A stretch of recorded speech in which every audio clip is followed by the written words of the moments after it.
Nature of an HRM is another important aspect of human resource management. We all know that uh, as when we compare in terms of management, even in case of HRM also, it varies from one organization to another organization. In that cases, let us first see what are the main important points that are basically related to something called as nature of HRM. And it starts off with basically something called as application of management functions and principles, which we have already learned in our management theories and concepts. We always try to apply certain things which are considered as an important functional aspect of management. It can be in terms of functions of management or the principles what we usually try to follow and apply in our day-to-day management activities. And the second important nature of HRM basically focuses on the important factor that is related to decision making skills.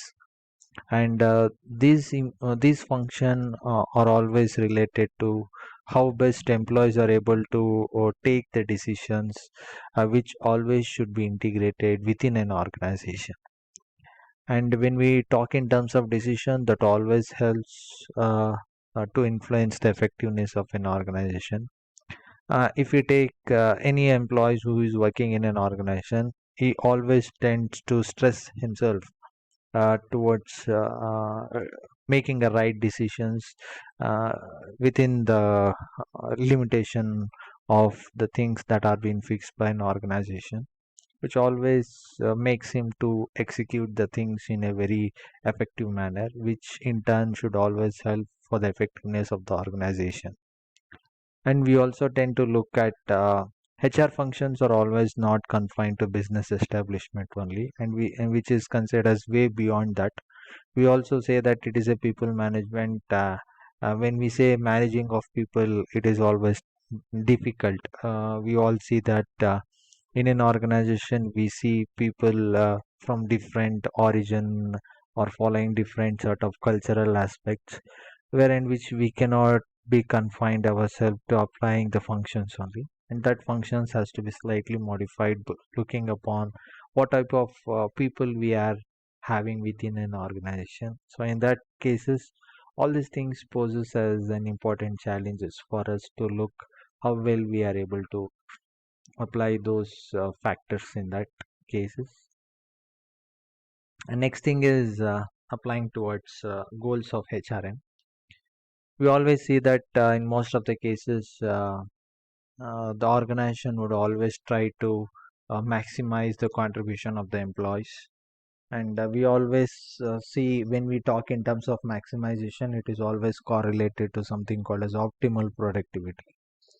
We all are pretty much clear with respect to productivity, or most of the organization would always like to make the optimal utilization or the optimal usage of an individual employee who is trying to give his heart and soul with respect to contributing towards achieving the greater heights or the goals that has been set aside from the organization point of view. And simultaneously, when we talk in terms of individual objectives, nowadays we are seeing a lot of challenges which are posed by different type of jobs, and we don't see any sort of jobs which nowadays we can consider that there is no challenge in it. And always these challenges are the things which most of the employees would always try to welcome it with their open arms. That is a one thing where challenges always gives an opportunity for the employees to show his real talent, and this talent would always able to be recognized by the organization when we talk in terms of attaining something called as individual objectives. And apart from that, the other important goal of HRM is in terms of societal objectives, and these societal objectives basically leading us something called as legal complaints and demonstrating social responsibilities.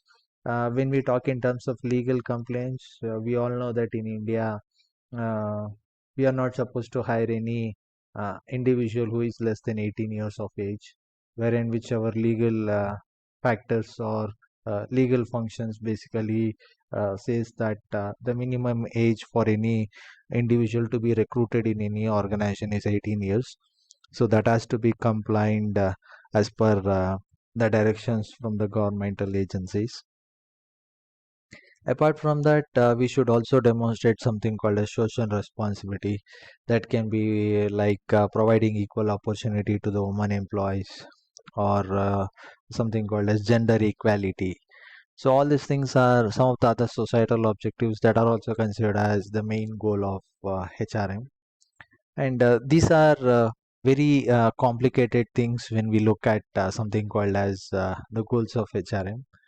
Organization are nowadays are living in a very sort of gloomy situation because people are unable to differentiate with respect to their individual objectives or whether it is in case of organizational objectives, because everything is getting something called as jumbled nowadays, because things are getting very much complicated because of there is very tough competition that has been experienced in the external environment, that always poses a very big challenges in terms of the organization or it is in terms of the employees.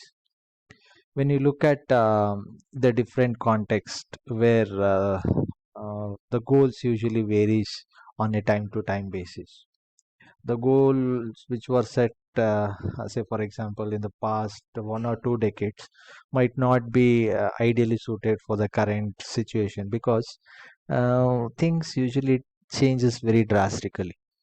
If we take for about last 2 or 3 years ago, when across the globe it was witnessing a very tough situation called as the pandemic situation. In those cases uh, retaining an employee was one of the toughest challenge for most of the organization. And in that cases, the goal of the HRM, what we are seeing on the screen and what it was there practically about 2 years ago, might not have any sort of similarities here. But when we look at the main goals, these are we can call it as a conventional approach with respect to managing the goals, like maximization of the employee contribution or simultaneously attaining both individual as well as the organizational objectives. And these two objectives are basically blended with something called as societal objectives. These are the things which usually complicate things in a very different manner, and it poses a very big challenge in front of the organization to cope up with all these sort of unexpected situations, wherein which that might have a different set of applications when we look at what we call as achieving the goals of both the employees as well as the organization. And nowadays, societal objectives are gaining lot of momentum nowadays. If we look at something called as legal compliances or demonstrating the social responsibilities, things are getting very much changed drastically. As we all know that across the world we have one single thing which usually will be called as a constant thing, and it is nothing but a change. And the change is the one thing which you cannot force it to be applied, but it will become as a natural thing that has to be followed across the globe. And if we say the goals of the HR, and it varies from one organization to another organization. And if we take in terms of sector wise, the goal set by manufacturing HR might not have any sort of similarities with respect to a service sector. So if we take these two sectors, we can find lot of differences of opinion while defining something called as goals of HRM. And even it varies from organization to organization with respect to setting aside goals.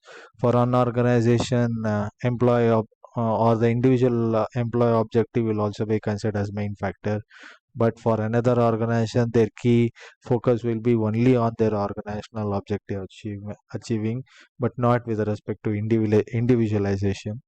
So all these things are very important things that we have to consider for the future growth of HR. And since we consider HR as important factor, goals will always remain as key priority for most of the organization for its growth.